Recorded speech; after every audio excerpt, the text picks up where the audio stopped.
Okay, for those of you that are still awake, I'm afraid I'm going to have to put you through 5 minutes of policy, because that's what my topic is. And I'm looking at demand-side management policy in particular, and you've heard from a couple of people before about what DSM refers to, but just briefly, it refers to actions undertaken on the demand side of energy meters that seek to either change when people use energy, consume energy, or reduce energy overall.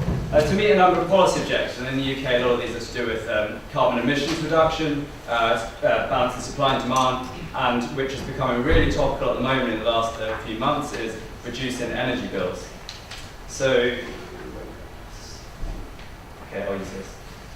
Right, so demand-side policy you can categorise into 4 sort of main areas. So, firstly, regulatory policies. Now these are things like utility obligations. So in the UK, the most recent example is the energy company's obligation, and the predecessor to that, the CERT, which is the carbon emissions reduction target. Also financial policies. These are things such as loans and subsidies, tax reductions, etc. Voluntary policies like the Green Deal would come under this, but also there's been a history of industry having ties to government where they reduce their consumption at peak times and are paid to do that.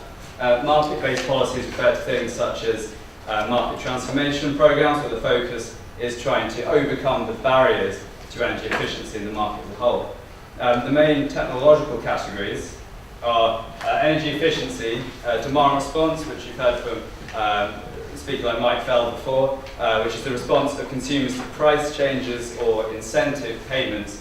So this could be things like time of use tariffs, where it's cheaper at night to use energy, for example.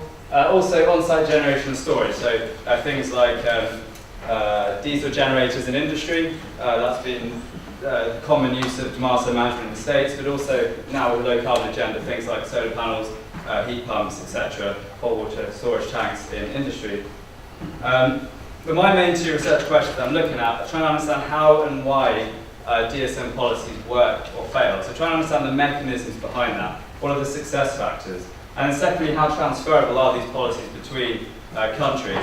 So on this focus is looking at context, so obviously what works well in one particular country doesn't necessarily mean it will work well in another. But if you can understand the differences between those places, it's things like electricity system structure, market structure, consumer familiarity, climate, those sorts of things, then you can start to see where transferability might occur. But one aspect of looking at this research is that demand-side management at a policy level has been very much under-researched. There's been a lot of research in DSM, but sort of looking at what best practice have been done before and evaluating previously implemented policies hasn't been looked at in as much detail. Sectors that I'm looking at are industry, commercial and residential, and to do this I'm using something called a systematic review, which is basically reviewing all the documents that have evaluated DSM programs globally since the 70s when it first started to come online. And then I'm also doing expert interviews. I've only got a minute and a half left, so I've got 2 slides, so I'll quickly go with this one. This is just a global distribution of countries that implemented DSM policies since the 70s. And historically, it sort of started in the US with the energy crisis in 73 and 79. Then in the 1990s, there was more interest for the climate change agenda moving towards Europe. And then in sort of the last 6 or 7 years, particularly China, and then in the very recent years, India and Thailand have gone on board with this as well. Right, last minute, so my final slide. Here's some preliminary results on sort of some success factors.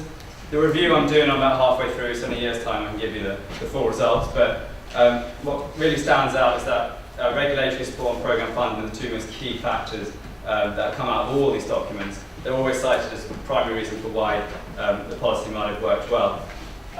But also, I am doing expert interviews, and I've only just started this, so I can't really talk too much about it, but again, they sort of reiterate the point that having strong support from government is really key, and the specific types of support that are given is something I'm going to look into, and also how that breaks down by specific DSM policies. And I think that's all I've got time for, but the last thing I just want to say is that context is key, and that's the next stage of my research, to look at these differences between countries. Great, thanks very much.